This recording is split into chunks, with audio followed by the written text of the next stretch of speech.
మా మహేష్ విట్ట గారిని మాట్లాడవలసిందిగా రిక్వెస్ట్ చేస్తూ ఉన్నాం.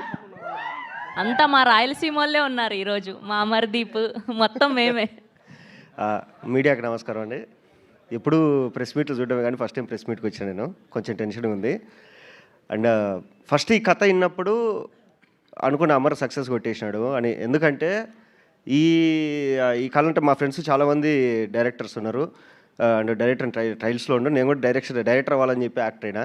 ఎవరికన్నా కథ చెప్పినప్పుడు ఇందులో ఫైట్లు లేవా, ఇందులో ఐటమ్ సాంగులు లేవా అని అడిగే వాళ్ళు ఎక్కువ ఉన్నారు. కానీ మావాడు మాత్రము సినిమాలో అమర్తో పాటు ఈక్వల్గా దాదాపు 10 క్యారెక్టర్లు ఉంటాయి. మొత్తం స్క్రీన్ స్పేస్ అంటే సినిమా మొత్తం నా చుట్టూనే తిరగాలి, నేనే స్క్రీన్లో ఎక్కువ కనపడాలి అనేది కాకుండా మంచి కథ కావాలి. ఆ కథ ఫస్ట్ జనాల్లోకి వెళ్తే చాలు, సినిమా హిట్ పడితే తర్వాత చూసుకుందాం అనే మైండ్ సెట్తో ఉన్నాడు. సో ఫస్ట్ ఈ కథ ఒప్పుకున్నందుకు అమర్ నువ్వు సక్సెస్ కొట్టేసినావు. అండ్ పాన్ ఇండియా అని చెప్పేసి అనవసరమైన కథలకు కూడా ఓవర్ బడ్జెట్ పెట్టేసి తర్వాత జనాలు థియేటర్కి రాలేదని చెప్పి జనాల మీద పాపం సినిమా బాగుంటే మీరు అందరు ఖచ్చితంగా వస్తారు, మీ తప్పేం లేదు. బట్ సినిమా బాగా తీయకుండా మీ మీద నింద మోపడం అనేది మా తప్పే. ఈ సినిమా నిజంగానే బాగుంటుంది.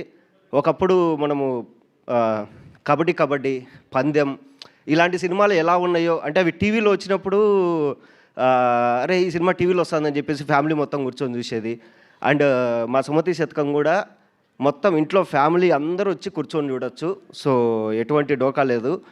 చాలా రోజుల తర్వాత అంటే మన తెలుగు వాళ్ళకి తెలుగు కథలు వస్తే చాలండి. అంటే మీరు పడే కష్టాలు, మీ రియల్ లైఫ్లో ఉండే బాధలు ఎన్ని పక్కన పెట్టి వచ్చి థియేటర్లో కూర్చొని ఒక 2 గంటలు హ్యాపీగా నవ్వుకొని పోండి అంతే. మేమైతే షూర్ షాట్ చెప్తున్నాము, మీకు ఎటువంటి ఇబ్బంది ఉండదు. థియేటర్లో ఏంద్రేడు సావుగొట్టినాడు అనేది మాత్రం ఉండదు. 2 గంటలు హ్యాపీగా నవ్వుకోవచ్చు. అదైతే మా నాయుడు పక్కా ప్లాన్ చేసినాడు. సో ఇది పక్కా తెలుగు సినిమా. యాక్చువల్లీ పండగ రావాలి, బట్ ఆ కాంపిటీషన్లో ఎందుకులే అని చెప్పేసి 1 నెల తర్వాత వస్తుంది. అండ్ సుమతి శతకం టీం అందరికీ, అంటే ఆ టీంలో నేను కూడా ఉన్నా, మా అందరికీ మీ సైడ్ నుంచి సపోర్ట్ వస్తుందని ఖచ్చితంగా కోరుకుంటున్నాను. థ్యాంక్ యూ మహేష్ గారు, థ్యాంక్ యూ సో మచ్.